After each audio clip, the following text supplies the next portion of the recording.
Welcome to Gomathi's kitchen. நம்ம இன்னைக்கு பார்க்க போகிறது ரொம்ப நல்ல சாஃப்டான, ரொம்ப டேஸ்டான, அதுவும் ரொம்ப ஹெல்த்தியான அடை வெரைட்டி தான் பார்க்க போகிறோம்.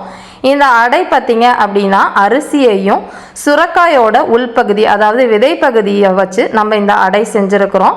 இது நல்ல சாஃப்டாகவும் இருக்கும். இதுக்கு நீங்கள் தேங்காய் சட்னி அப்படி இல்லைன்னா தக்காளி சட்னியோடலாம் சாப்பிட்றப்ப டேஸ்ட்டு சூப்பராக இருக்கும். இப்போ அடை எப்படி செய்யலாங்கிறத பார்ப்போம். கோமதிஸ் கிச்சனை சப்ஸ்கிரைப் பண்ணாதவங்க சப்ஸ்கிரைப் பட்டனை ப்ரெஸ் பண்ணுங்கள். உடனுக்குடனே அப்டேட் வேணும்னா பக்கத்தில் இருக்க பெல் பட்டனை மறக்காமல் ப்ரெஸ் பண்ணிக்கோங்க.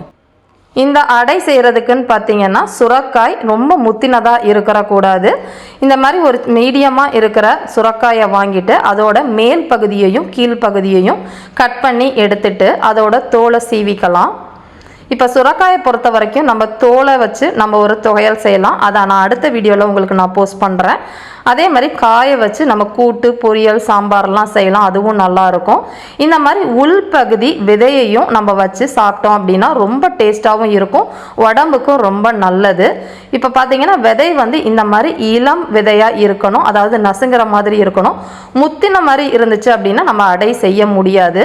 இப்போ இந்த மாதிரி இருக்கிற பகுதியெல்லாம் கட் பண்ணி எடுத்துக்கலாம். டேஸ்ட்டு பார்த்தீங்கன்னா ரொம்ப சாஃப்டாக இருக்கும், டேஸ்ட்டும் ரொம்ப சூப்பராக இருக்கும். நம்ம சுரக்காய் விதையை தான் வச்சு செஞ்சுருக்கோம் அப்படிங்கிறதே தெரியாத அளவுக்கு அந்த அளவுக்கு டேஸ்ட்டாக இருக்கும். இப்போ எல்லாத்துலேயும் விதை பகுதியை நான் கட் பண்ணி எடுத்துட்டேன். இது அளவுன்னு பார்த்தீங்க அப்படின்னா நான் எல்லாத்தையும் பொடியாக நறுக்கிட்டு நம்ம அளவு எவ்வளோ இருக்குங்கிறத பார்ப்போம்.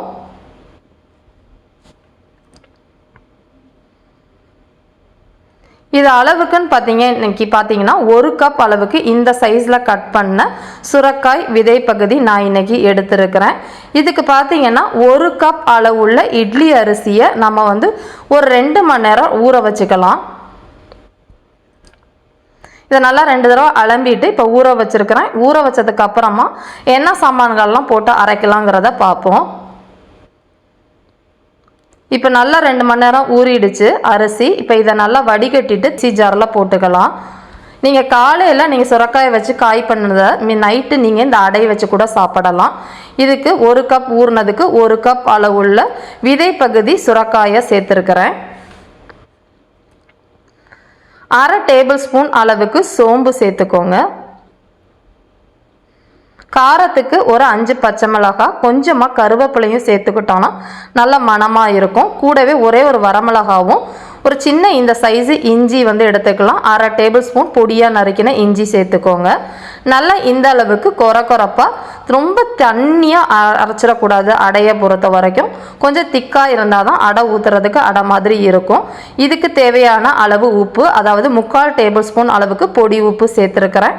அதையும் நல்லா ஒரு மிக்சி ஜாரில் 2 தடவை விட்டிங்கன்னா நல்லா கலந்துக்கும். இந்த அளவுக்கு நமக்கு லிக்விடாக இருந்தால் அடை ஊற்றுறதுக்கு சரியாக இருக்கும்.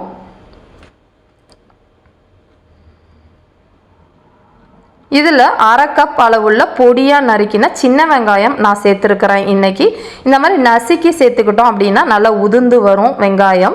அப்படி இல்லைன்னா பெரிய வெங்காயம் சேர்த்துக்கோங்க. எல்லாத்தையுமே நம்ம கலந்துட்டு, சப்போஸ் உங்கள்கிட்ட ஏதாவது கீரை இருந்துச்சுன்னா கூட இதில் நீங்கள் சேர்த்துக்கலாம். பகலில் சாப்பிட்றதா இருந்தால் பிரேக்ஃபாஸ்ட்டுக்கு. நைட்டு நம்ம கீரை வச்சு சாப்பிட முடியாது. இந்த மாதிரி கல் நல்லா சூடான உடனே நம்ம அடமாவை அரைச்சோடனே நம்ம இதை ஊற்ற ஆரம்பிச்சிடலாம். டேஸ்ட்டாக இருக்கும், மொறுமொறுப்பாகவும் இருக்கும். சில நேரம் சாஃப்டாக கூட நீங்கள் எடுத்துக்கலாம். இது எப்போதுமே நம்ம எப்படி அடை ஊற்றுவோமோ, எந்த திக்னஸ் உங்களுக்கு வேணுமோ அந்த அளவுக்கு ஊற்றிக்கோங்க. தேவையான அளவு எண்ணெயும் சேர்த்துட்டு ஒரு சைடு நல்லா செவந்ததுக்கு அப்புறமா நம்ம இன்னொரு சைடும் வேக வச்சு எடுத்துக்கலாம். இப்போ பார்த்தீங்கன்னா நான் இன்னொரு சைடு திருப்பி போட்டிருக்கேன். என்ன மாதிரி நல்லா செவந்து வந்திருக்குங்கிறது பாருங்கள். இது நீங்கள் நம்ம பருப்பு அடையில் தான் செஞ்சுருக்கோங்கிற மாதிரி இருக்கும். பசங்களுக்கு நீங்கள் கொடுத்தீங்கன்னா ரொம்ப ஹெல்த்தியும் கூட, டேஸ்ட்டும் ரொம்ப சூப்பராக இருக்கும். இப்போ நம்மளோட அடை தயாராகிடுச்சு. இதை நாங்கள் இன்றைக்கி தேங்காய் சட்னி, தக்காளி சட்னியோட சாப்பிட போகிறோம்.